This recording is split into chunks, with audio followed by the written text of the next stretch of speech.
Finally हम सबको जिस पल का बेसब्री से इंतजार था, धर्मेंद्र प्रधान का इस्तीफानामा आ चुका है। लेकिन इस प्रोटेस्ट ने बहुत कुछ सिखाया कि पुलिस वाले हमेशा सरकार के होते, कभी भी आम जनता या आम पब्लिक या स्टूडेंट के लिए होते ही नहीं है, कभी भी नहीं। लेकिन हमारी इंडियन मीडिया क्या दिखा रही है अलग सर के बारे में, जरा ये भी तो देखो यार। दंगाइयों के लीडर है, चीफ है दंगाइयों के, लिंचिंग ब्रिगेड के, इनको जवाब देना होगा कि क्या वो ये सवाल जो सबसे पूछ रहे हैं, क्या इनमें हिम्मत है कि कोचिंग सेंटर के जो बड़े बड़े मालिक हैं उनको पूछे?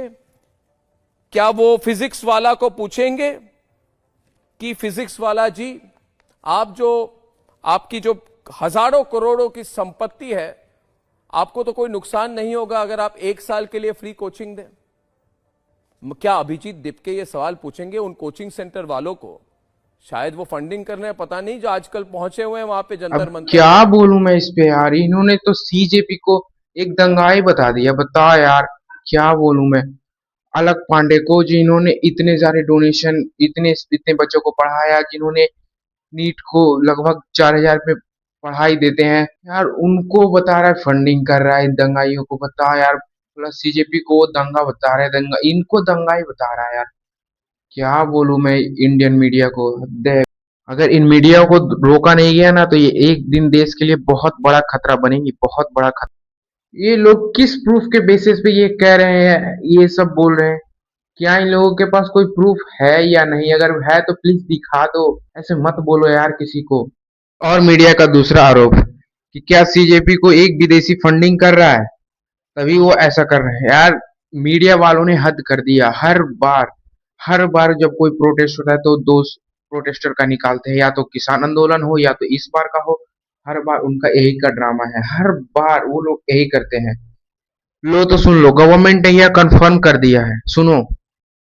बात आपने उठाई कि फॉरेन फंडिंग वगैरह की बात जो आपने कही, जो प्रदर्शन चल रहा है, तो मैं ये कहना चाहूँगा कि मेरे पास इस मसले पर किसी प्रकार का कोई इंफॉर्मेशन आपसे साझा करने के लिए नहीं है। यार वित्त मंत्री ने तो हद ही कर दी। उन्होंने नीट पेपर लीक के फायदे गिनवाने लगी। हद है यार। ये देखो यार वीडियो में, उन्होंने फायदे, लिटरली उन्होंने फायदे गिनवा दी।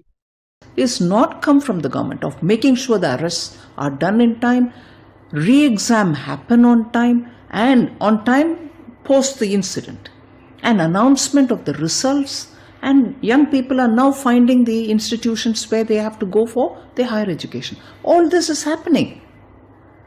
And there are young people who are coming out and saying, yes, first it sort of hurt me when the paper leakages happened.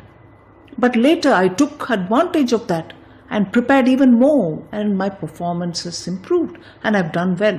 So there are people who looked at it, even young people who have taken this challenge and faced this and come out bright in bright colors. इनको शायद ये पता नहीं है कि NEET जैसे competitive exam में अगर एक बार रिजल्ट हो जाए और उस पेपर लीक हो जाए, फिर दोबारा री एग्जामिनेशन हो, क्या भरोसा है, क्या गारंटी है कि मेरा रिजल्ट हो जाएगा? नीट एक कॉम्पिटिटिव एग्जाम है, वो बच्चे पे क्या बीतेगी जिसमें एक बार रिजल्ट हो गया, दूसरे एग्जाम में नहीं होगा? बता सकता है क्या बीतेगा यार उस बच्चे पे? और वहीं दूसरी ओर जब एक पुलिसकर्मी से यह पूछा गया कि आपने नेम बैच को क्यों नहीं पहना है, तब पुलिसकर्मी ने ऐसा जवाब दिया, उसको रिप्लाई करते हुए एक आर्मी के एक जवान ने टैग किया। गाइस देखो वीडियो को ध्यान से। पहने हुए थे जिन्होंने वेलक्रो हटाया हुआ था, तो तभी तो मुझे दिख पा रहा था। नहीं हुए थे, उसके बाद भी उतारा, गर्मी की वजह से उतारा, गर्मी की वजह से उतारा। सही रीजन पक्का? बस बिल्कुल यही रीजन है। नेम प्लेट वाली। अरे ये तो सही है, सही कह रही थी रे। कूलर बंद करूँ क्या सर? बंद लगा नेम प्लेट लगाओ पहले गरम सौदा यार। ये तो वेलक्रो हटाया, वो तो राइट गियर भी नहीं पहने हुए थे जिन्होंने वेलक्रो हटाया हुआ था, तो तभी तो मुझे दिख पा रहा था। नहीं हुए थे, उसके बाद भी उतारा, गर्मी की वजह से उतारा, गर्मी की वजह से उतारा। सही रीजन पक्का? बस बिल्कुल यही रीजन है। नेम प्लेट वाली। अरे ये तो सही है, सही कह रही थी रे। कूलर बंद करूँ क्या सर? बंद लगा नेम प्लेट लगाओ पहले गरम सौदा यार। ये तो गरम सौदा भाई अपना हटाऊंगा। मनोज तिवारी क्या कह रहे हैं, जरा ये भी तो सुनो यार। शर्मों को कौन समझाए? हम तो चर्चा चाहते हैं जी, चल रहे हैं अंदर चर्चा करने के लिए, ये आए। इन नामर्दों को मैं चुनौती देता हूं।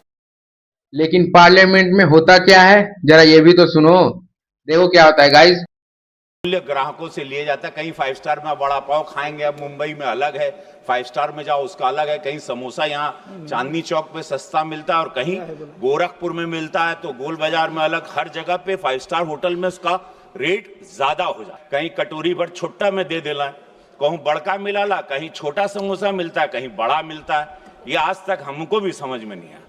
इतना बड़ा बाजार जिसमें करोड़ों की संख्या में ग्राहक हैं, बिना किसी रूल्स और रेगुलेशन के लिए चल रहा है और के साथ चल रहा है। हमारे यशस्वी प्रधानमंत्री जी ने पिछले 11 वर्षों में देश के विभिन्न क्षेत्रों में युगांतकारी परिवर्तन किए, लेकिन अभी तक ये क्षेत्र अछूता है। अंततः मैं आपके माध्यम से सरकार से मांग करता हूं कि छोटे ढाबे से लेकर सामान्य होटल, अच्छे रेस्टोरेंट, 5 स्टार होटल्स आदि सभी स्थानों पर किसी ढाबे में तड़का दाल 100 रुपए में, किसी में 120 रुपए में, किसी में 250, किसी 400। बस, धन्यवाद महोदय। वहीं आम आदमी के पार्टी अरविंद केजरीवाल ने जेनजी को प्रोटेस्ट को सराहना भी दिया है। ये रही उनकी वीडियो। बधाई हमारे देश के युवाओं को, जेनजी को बहुत बधाई। बहुत खुशी की बात है, आप लोगों का संघर्ष रंग लाया। धर्मेंद्र प्रधान को अल्टीमेटली इस्तीफा देना पड़ा। ये पूरी डेमोक्रेसी की बहुत बड़ी जीत है। हमारे देश में लोगों का जनतंत्र से भरोसा ही उठ गया था। लोगों को लगने लगा था कि सरकारें सुनती नहीं है।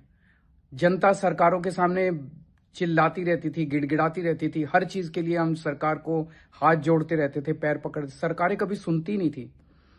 इतना बड़ा संघर्ष हुआ और अल्टीमेटली सरकार के अहंकार को झुकना पड़ा, जनता के सामने झुकना पड़ा। ये बहुत बड़ी जीत है, पूरे जनतंत्र की जीत है, डेमोक्रेसी की जीत है। और सरकार को भी अब समझ लेना चाहिए कि आपको जनता की सुननी पड़ेगी।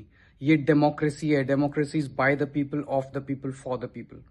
मैं उम्मीद करता हूं कि सरकार नीट के सिस्टम को ठीक करेगी ताकि अगली साल अब से पेपर लीक होना बंद हो जाए इस देश के अंदर। अब हमारे बच्चों को आत्महत्या ना करनी पड़े। जय हिंद।